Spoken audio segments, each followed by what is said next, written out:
Elden Ring has taught me many lessons. It marked the start of my professional journey in the reviewing game.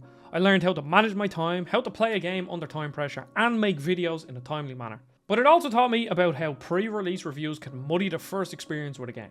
Not only did I rush through it to try and beat it before embargo, I also missed out on the community aspect that FromSoft games are so well known for. But this time with Shadow of the Erdtree, I got to experience it fully with other players, and I loved it. It was more Elden Ring, more items, more builds, more bosses, more areas to explore, and it was being made by a developer that has an amazing track record with DLC. I took my time with it, putting roughly 30 hours into the DLC, exploring where my curiosity led me, and they did it. They somehow gave us something that is on par with the base game, some amazing bosses, intricate dungeons to explore, and even a whole area that doesn't let you use torrent. It feels like Elden Ring, but with a couple of twists thrown in there to keep you on your toes. It manages to humble even the highest level players with the Erdtree scaling. And yeah, I know it's pronounced Shadow, but Skidoo is a much funnier name. But I think it failed in one major aspect, and that is specifically one of the boss fights, which I will dive into later. If you're here for a quick answer to is this worth the price of admission, then I'll give you a quick answer. Yes, it is. The DLC is so expansive that it could have been the base game of Elden Ring and everyone still would have commended the game on its openness. But if you want something a bit more in depth about the DLC, then stick around, and I will be spoiling it, so be warned.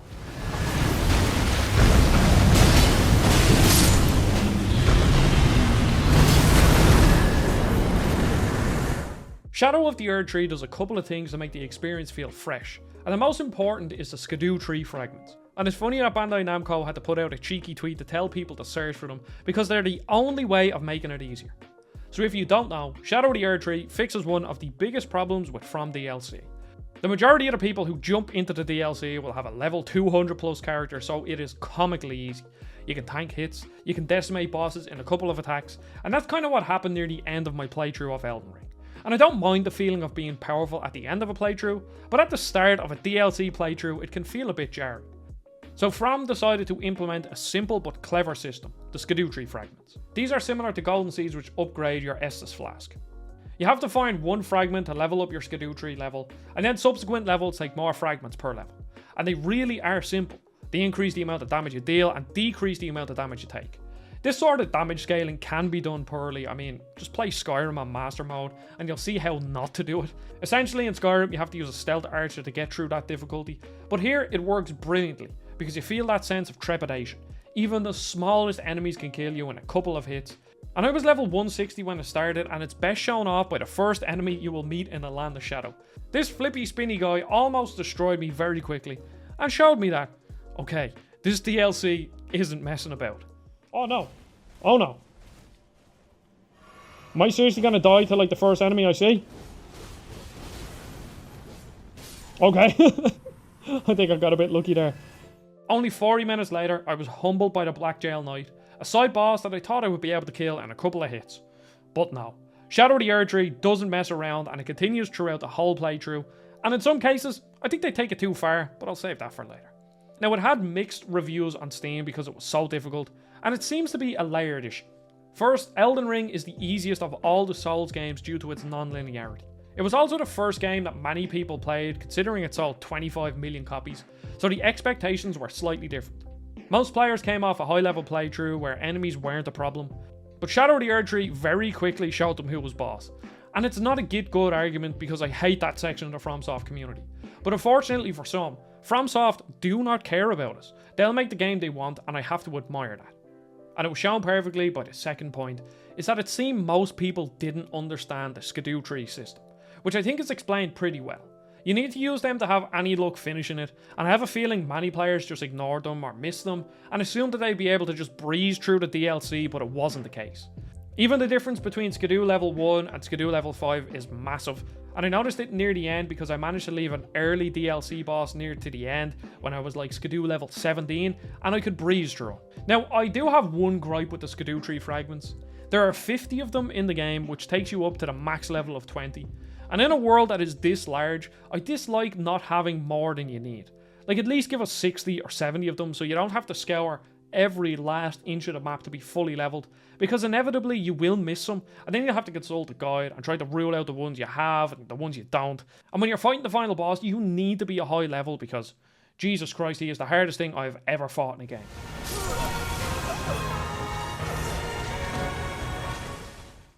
With Shadow of the Erdtree, though, we were told the biggest lie in game, and well, since.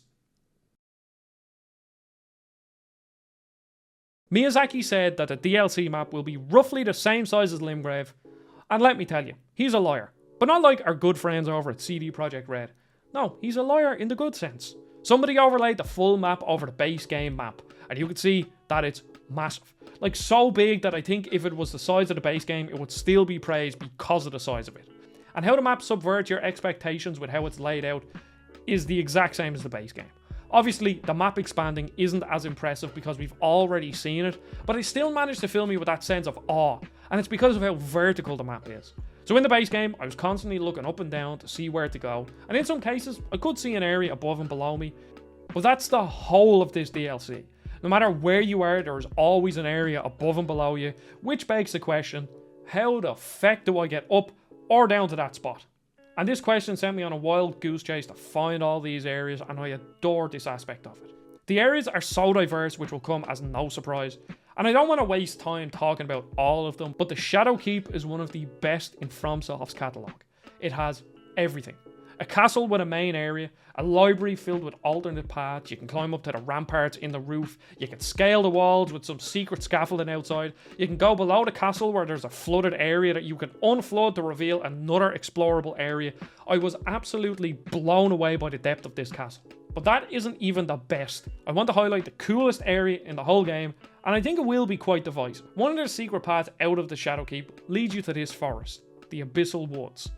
It looked like a cool area, dark, eerie, overgrown trees blocking the sun out.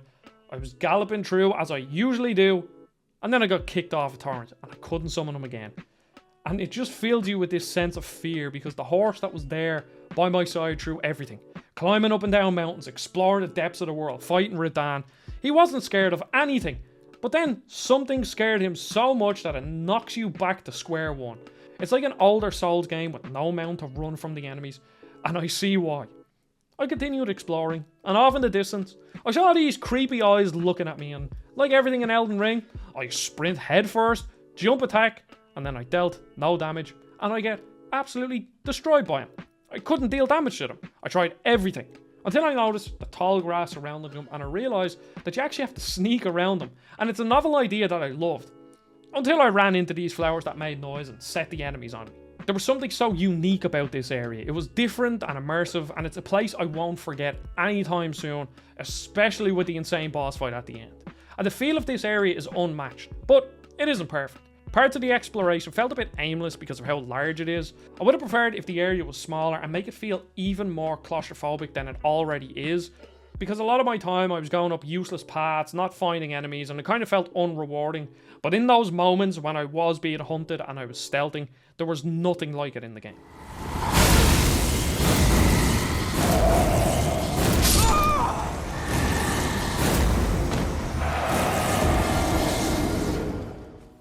And of course, with more Elden Ring and more FromSoft comes more obscurity. It's not always great uncovering the map, because to find a certain section, it's nearly impossible without a guide. I jokingly said to my friend that I couldn't find the last area, and I bet I'll have to jump through 600 hoops to find it, and I wasn't wrong. So to find this last area I was missing, and just wait for this, I had to go to a secret-ish area that was hidden below a ruined church, climb down a seemingly too deep cavern to find an emote. Get that emote, go to one of the later Legacy dungeons, find this room that is after a boss fight, and then emote in front of a statue, and then the statue moves and reveals a new area. And I couldn't believe this. Every FromSoft game has these elements that are seemingly impossible without a guide, and I wish they would do a better job of figuring this out. Luckily, a lot of these areas are filled to the brim with items, and I'm excited to jump into a New Game Plus playthrough at some point with all these new weapons. My original build was a Fate Strength build, and I loved it. I had a couple of buffs to make my life easy, a handful of range incantations, and then a big holy imbued weapon that dealt insane damage. And I found interesting weapons, even new weapon types like backblades, that seem like they'll be a lot of fun. But a lot of them are stat hogs that take a bit of strength, dex, fate, and intellect, so my character wasn't built to use them, so I didn't experiment that much. Until I found my new favourite weapon, the Shadow Sunflower Blossom. This thing is a giant sunflower. I love how it looks, and most importantly, I love the moveset with a quick enough chain of R1s and a weapon art that deals insane damage. The only downside is that I found it near the end of my playthrough, so I didn't get to use it as much. And as a quick aside, the prawn boys, the worst enemies in the game, you know their stupid spell that killed us way too much in the mines?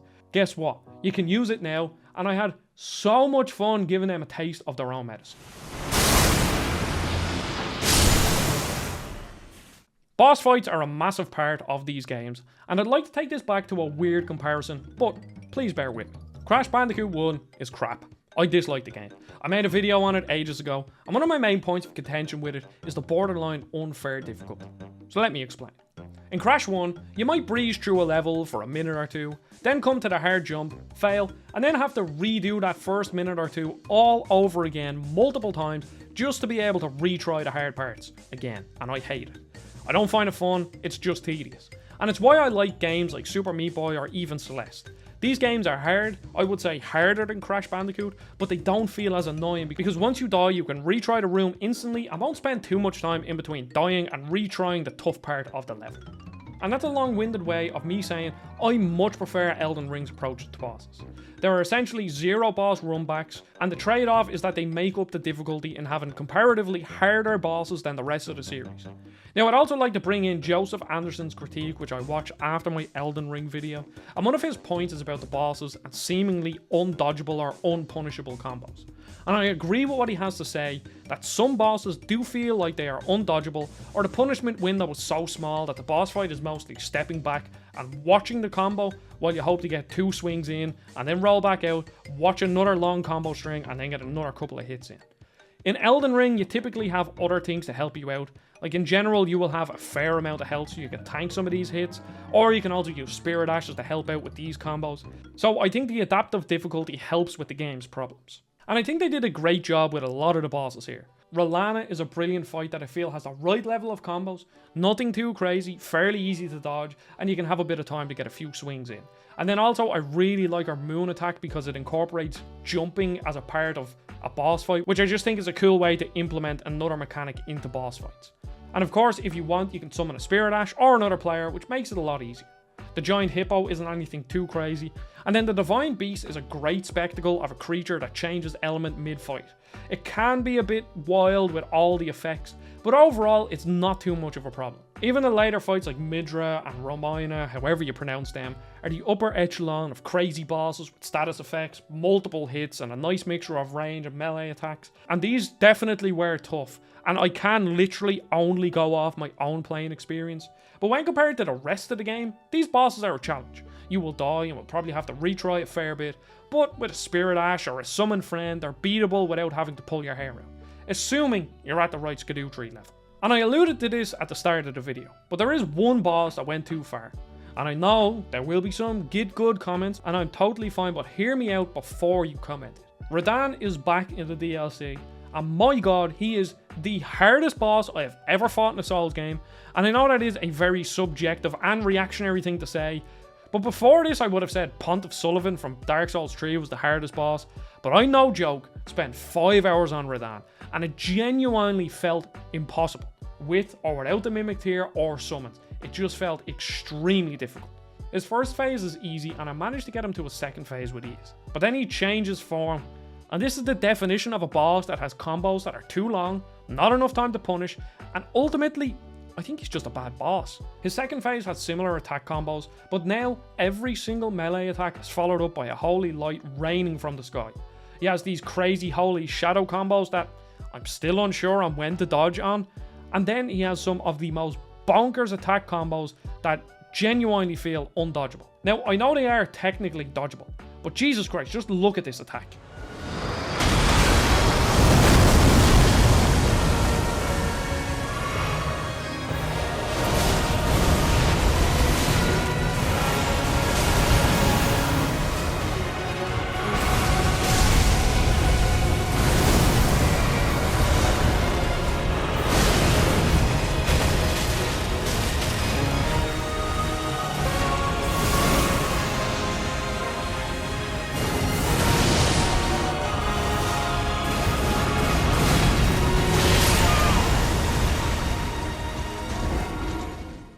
So this is future editing Adam here, and I just almost wanted to break down this attack combo that I might have just got unlucky and he just managed to do all these combos one after the other, but regardless, this is what I wanted to highlight, and it goes back to Joseph Anderson's critique where he basically says that there are certain boss fights where the windows to punish their attacks are so small, and a lot of the time you just kind of have to sit back and hope and dodge and hopefully get a heal in so that you don't die.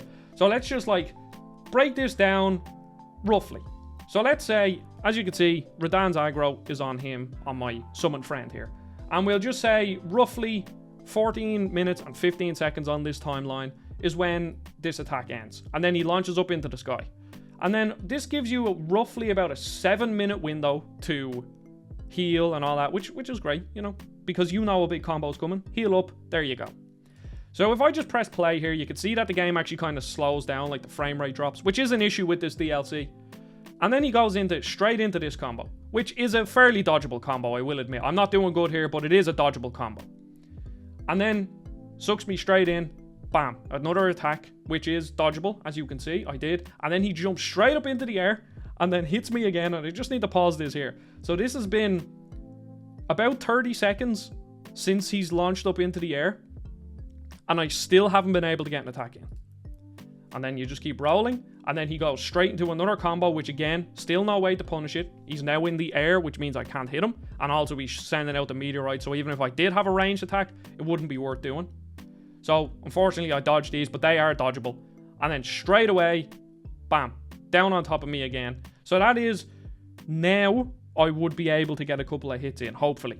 Unfortunately, this clip doesn't extend because that is the end of the clip. But as you can see, give or take 30, 40-ish seconds, my maths isn't good, where you cannot do anything and you just kind of have to hope that you can dodge and survive and have enough health. Because unless you are a perfect player, obviously you can be a perfect player and dodge them attacks, but the majority of us won't be perfect players.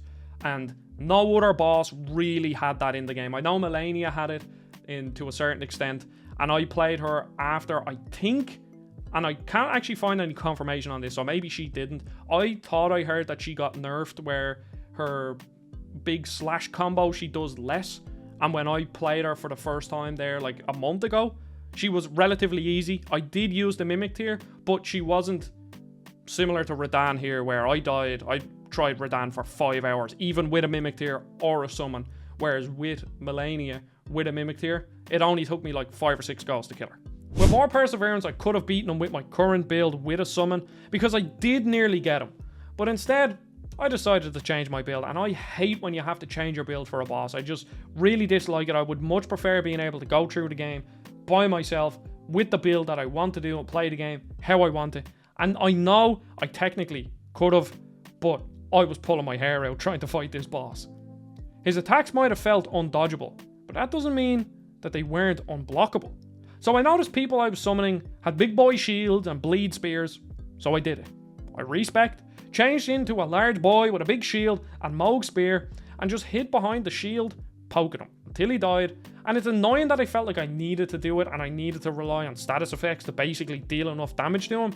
But when you're getting your ass kicked for 5 hours trying to beat a boss, and some of the attacks just feel borderline undodgeable, why not just hide behind the shield? And there you go, there's my point. Now you can go to the comments and type "get good." As annoying as it was, it reminded me of one of the most unique aspects of the FromSoft games though. The community. When I was reviewing the base game pre-release, I didn't have that experience. But here I could see the community out in full force. I saw people outside the boss door helping out. There was one player that was a jar guy. There was another guy called Let Me Tank Him. And then there was the infamous Let Me Solo Her, who was now called Let Me Solo Him. And as much as I joke about the annoying FromSoft players, the rest of the community are super helpful, and it's lovely to see. It's such a unique aspect of these games. As you're exploring, you find these messages, and there's this weird sort of inside joke comedy effect to it where, you know, every now and again you'll find something saying, jump, and it's a cliff, and 999 times out of 1,000, it will just be a cliff that you die. But there's always that one chance that if you jump off, you will find some area that you didn't even know was there. Or there will be conflicting messages of someone saying illusory wall ahead, and then there'll be one beside him saying liar ahead, and I just love that aspect of it. I love the comedy of it. It's just a fantastic element of these games, and I'm glad that I got to re-experience it now, having played a FromSoft game from day one. And there's a long-winded video on Shadow of the Erdtree. It's a DLC that I absolutely adore. It obviously has problems, but I can't wait to go back to it with a different build, maybe try out some of the new weapons. And I just want to say thank you so much, everybody, if you watch this video or any of my videos, but specifically the Elden Ring video. There's a lot of new people in. It's one of my most popular videos, and I'm glad everybody enjoyed it. There will be a lot more FromSoft, Elden Ring, Dark Souls, RPG content coming out. So thank you very much for watching. Don't forget to subscribe. Goodbye.